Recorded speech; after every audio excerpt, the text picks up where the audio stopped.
So basically, we're done with payment. So let's go to the second mode of extinguishing obligation, which is loss of the thing due. Okay. Again, just like what we discussed earlier, kapag nawala yung isang bagay, especially due to fortuitous event, mga ganyan, uh, then that loss of that thing is kumbaga extinguishes the obligation. Ibig sabihin there is no more obligation on the part of the debtor. Okay. Here in loss of the thing due, there is impossibility of compliance with or performance of the obligation through any cause, like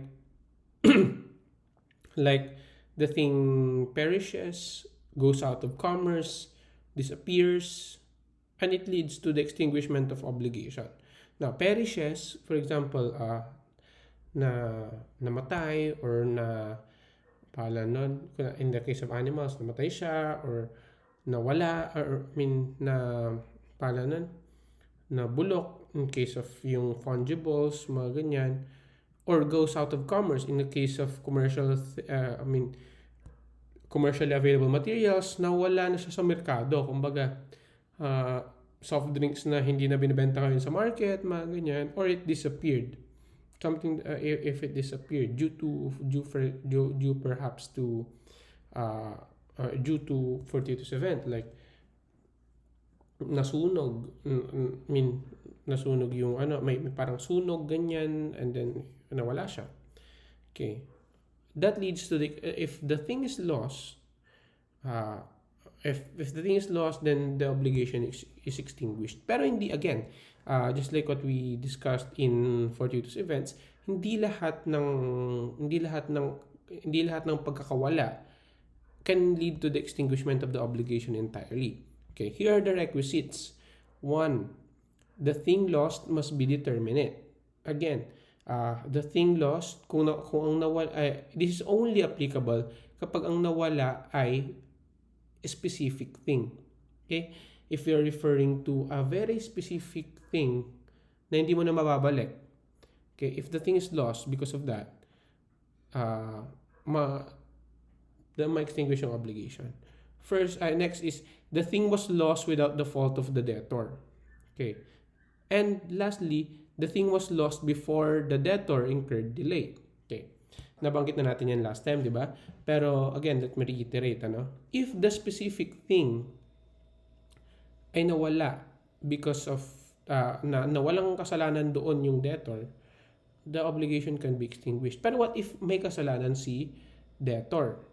Or for example, the debt, sabi niya sa isa, thing was lost before debtor incurred delay. For example, paano kapag nagkaroon ng delay on the part of the debtor? Well, hindi niya nabigay agad on the day na kailangan, ganyan.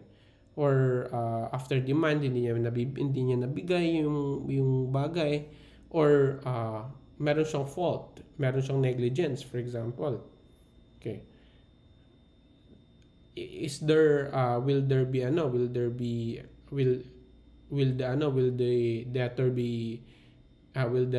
obligation of the debtor be extinguished? No.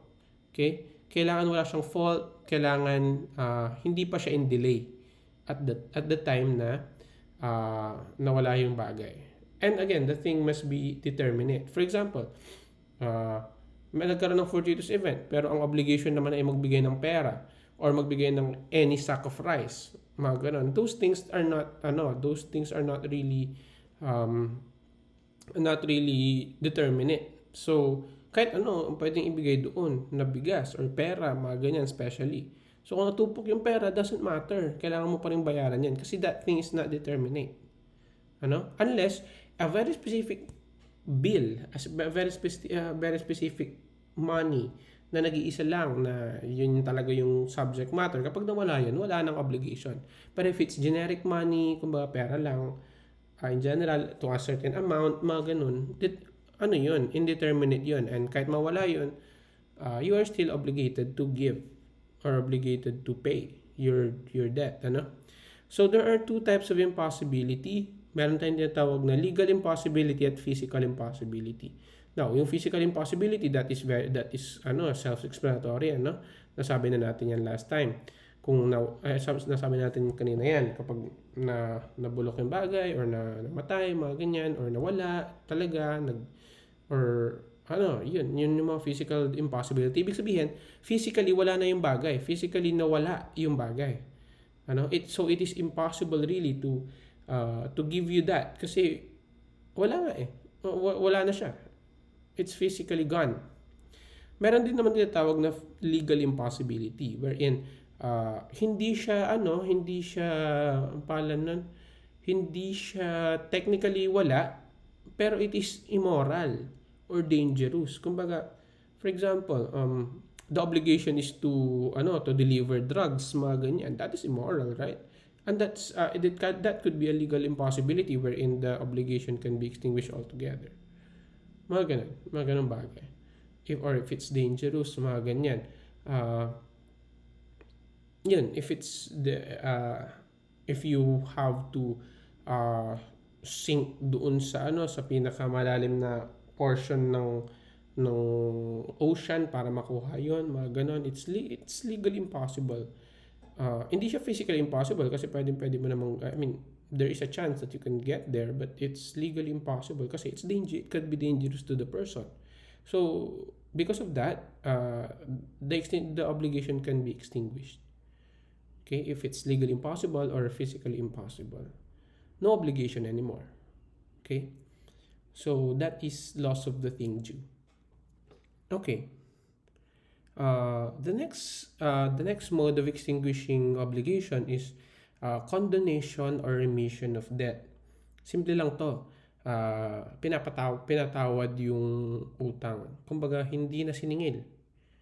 Okay. Here, condemnation is called an act of liberality by virtue of which the obligee, without receiving any price or equivalent, renounces the enforcement of the obligation. Kumbaga, it is an act of liberality. It is an act of generosity where yung creditor need not receive any price doon sa debt at pinapatawad niya na kumbaga yung utang.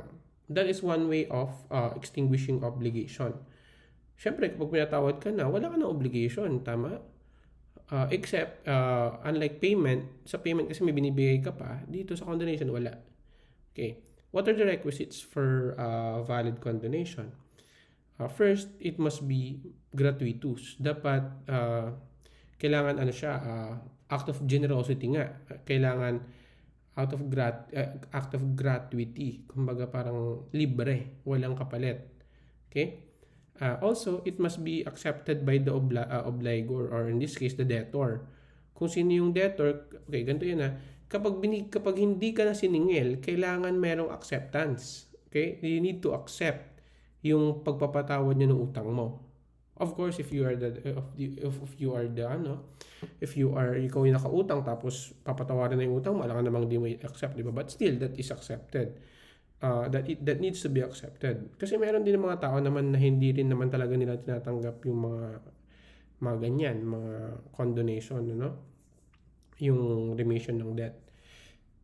For pride reasons, mga ganyan. Pero generally, yun nga. Generally, tinatanggap naman ng debtor. Wala ka namang libre na nga, hindi mo patatanggapin, di ba? Anyway, and the obligation must be demandable. Sabi dyan, kailangan demandable na yung obligation. Kumbaga, due na. Dapat nang bayaran based dun sa obligation, Okay. Now, here in condemnation or remission of debt, the expected result is total or partial extinguishment. Pwedeng yung pinatawad niya lang, for example, ay yung interest lang, or pwedeng 50%, sige, bayaran mo na lang yung kalahati na lang bayaran mo doon. Yung iba, mo na lang yan, pang merienda mo or what, di ba? Or it could be total. Pwedeng yung kabuuan ng utang, sige na, ayaw mo na. Huwag mo nang bayaran. Okay? So it could be partial, it could be total. yung condemnation. Like, for example, meron kang utang na 1 million sa akin, yung total, kumbaga yung 1 million, sige na, nabayaran yung 1 million. Kung yung partial, kumbaga, sige, tulong ko na sa iyo yung 100,000, basta balik mo sa akin yung 900,000 ko. Okay, again, you as the debtor, you need to accept that.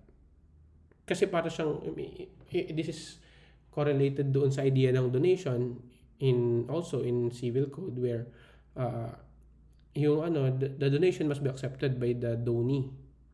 Okay? Yung donor, pag binigyan ka ng donor ng property or what, the donee needs to receive it. The donee needs to accept it rather. So yan. This is condonation. Simple lang.